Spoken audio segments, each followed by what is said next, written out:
Hello दोस्तों, आज की वीडियो में हम बात करेंगे कि जब ये लोग चलते हैं या नीचे बैठ के उठते हैं या नमाज के दौरान अपने मोमेंट को चेंज करते हैं तो इसकी घुटने के अंदर से कड़क कड़क की आवाज़ें या क्लिकिंग की आवाज़ें या टक टक की आवाज़ें आती है।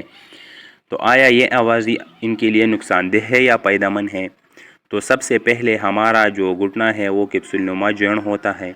इसके ऊपर मसल होते हैं और ये कैप्सूल की तरह टाइट होता है। इसके अंदर एक फ्लूइड होता है जिसको हम साइनोवियल फ्लूइड कहते हैं। अब होता यह है कि जब हम मुँह करते हैं इसको मूवमेंट के दौरान इसके अंदर गैसेस के बबल होते हैं। मुँह करते हैं, बाथरूम के बैठ के उठते हैं या बैठ के खड़ा होता है और कड़क कड़क की आवाज़ें आती है। तो जब बबल होते हैं वो ब्रस्ट होते हैं, फट जाते हैं, इसकी वजह से ये आवाज़ें आती है। इसकी मिसाल एक छोटे छोटे बबल की तरह होती है। जब हम इसको दबाते हैं तो टक टक की आवाज़ें आती है। ये जो आवाज़ें हैं कड़क कड़क की, ये इसी वजह से आती है। इसको हम कहते हैं क्विएशन।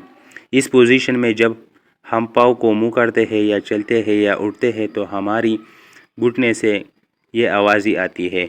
और इसके अंदर देखा जाता है कि सिर्फ़ एक ही दफ़ा आती है क्विएशन और या गैसेस की वजह से रिलीज़ होने वाली आवाज़ें हैं।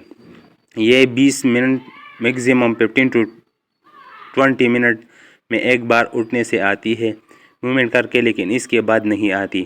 लेकिन अगर आपको अक्सर फ्रीक्वेंटली आवाज़ें आती है बैठने से, उठने से या खड़ा होने से, तो ये क्विएशन नहीं है। इसकी और वजह है, इसकी क्या वजह है? घुटने के अंदर चुपनी है। चुपनी के ऊपर 3 मसल ने इसको पकड़ के बांधा हुआ है और चुपनी के नीचे एक अटैच मसल होता है।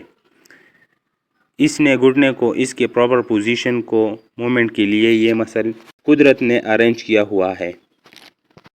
अगर आपकी घुटने की अलाइनमेंट आउट हो गई या किसी जोड़ की वजह से अलाइनमेंट आउट है या आपका मसल सामने वाले मसल कमज़ोर है या एक साइड का मसल कमज़ोर है और एक साइड का मसल टाइट है, किसी भी किस्म की मिसअलाइनमेंट हमारे इस पटेला को या चुपनी को अपने डायरेक्शन से जिसने कुदरत को मूवमेंट के लिए बनाया है इससे हिला देती है, जिसकी वजह से हम जब भी मूवमेंट करते हैं तो हमें क्लिकिंग की आवाज़ आती है।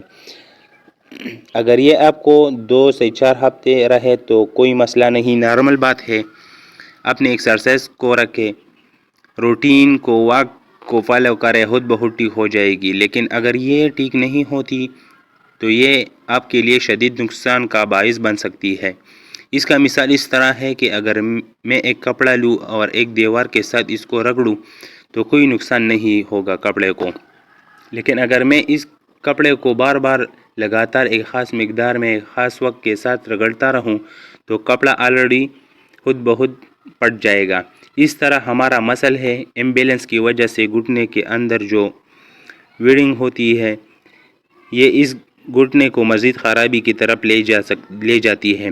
तो अगर आपका घुटना क्लिकिंग करता है या ठक ठक की आवाज़ें आती है तो किसी न किसी डॉक्टर से रुजू करें। शुक्रिया।